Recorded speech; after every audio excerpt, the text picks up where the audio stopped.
दिल्ली शराब घोटाले केस में तिहाड़ जेल में बंद अरविंद केजरीवाल की याचिका पर आज यानी मंगलवार को सुप्रीम कोर्ट में सुनवाई हुई।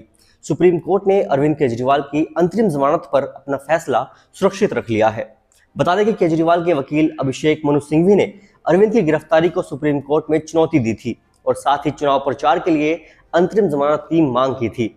जस्टिस संजीव खन्ना और जस्टिस दीपांकर दत्ता की पीठ ने इस पूरे मामले की सुनवाई की। ईडी की ओर से additional solicitor general SV Raju ने कहा कि जब हमने इस मामले की जांच शुरू की थी तब ये जांच केजरीवाल के खिलाफ नहीं थी।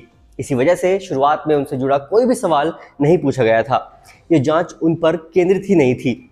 जांच के दौरान ही उनकी भूमिका सामने आई थी। इस दौरान सुप्रीम कोर्ट ने केजरीवाल की अंतरिम जमानत याचिका पर सुनवाई करते हुए ईडी से कुछ तीखे सवाल किए।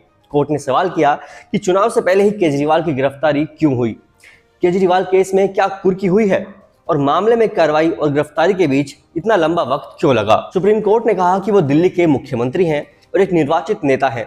चुनाव हो रहे हैं और ये एक असाधारण परिस्थिति है। ऐसा नहीं है कि वो कोई आदतन अपराधी हैं।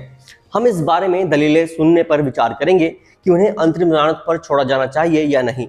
वहीं सुप्रीम कोर्ट ने मुख्यमंत्री अरविंद केजरीवाल की ओर से पक्ष रखे वरिष्ठ अधिवक्ता अभिषेक सिंघवी से कहा कि न्यायालय ये नहीं चाहता कि वो अंतरिम जमानत मिलने पर सरकारी कामकाज करें।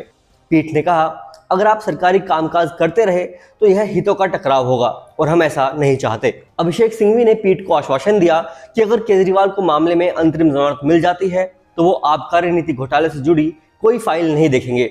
ईडी ने केजरीवाल के लिए अंतरिम जमानत पर सुनवाई करने की शीर्ष अदालत की राय का विरोध किया और कहा कि अदालत नेताओं के लिए अलग श्रेणी नहीं बना सकती। सॉलिसिटर जनरल तुषार मेहता ने ईडी की ओर से कहा, देश में इस समय सांसदों से जुड़े करीब 5000 मामले लंबित हैं।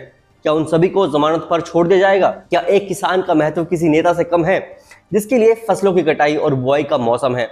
मेहता ने कहा कि केजरीवाल ने यदि जांच में सहयोग किया होता तो उन्हें गिरफ्तार नहीं किया जाता, लेकिन उन्होंने नो समन की अवहेलना की।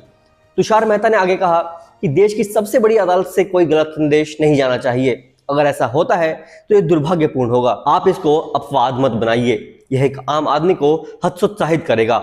यानी अगर सीएम है तो आपको अलग ट्रीटमेंट मिलेगा।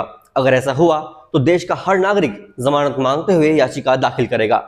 बता दें कि अरविंद केजरीवाल को इस मामले में 21 मार्च को गिरफ्तार किया गया था और वह न्यायिक हिरासत में तिहाड़ जेल में बंद है। शीर्ष अदालत ने 15 अप्रैल को ईडी को नोटिस जारी किया था और केजरीवाल की गिरफ्तारी के विरुद्ध उनकी याचिका पर जवाब मांगा था।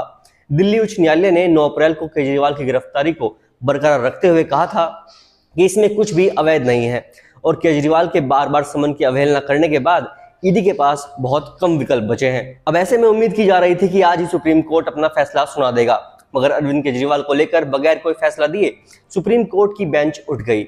सुप्रीम कोर्ट अब 9 मई को इस मामले पर सुनवाई करेगा और अपना फैसला सुनाएगा।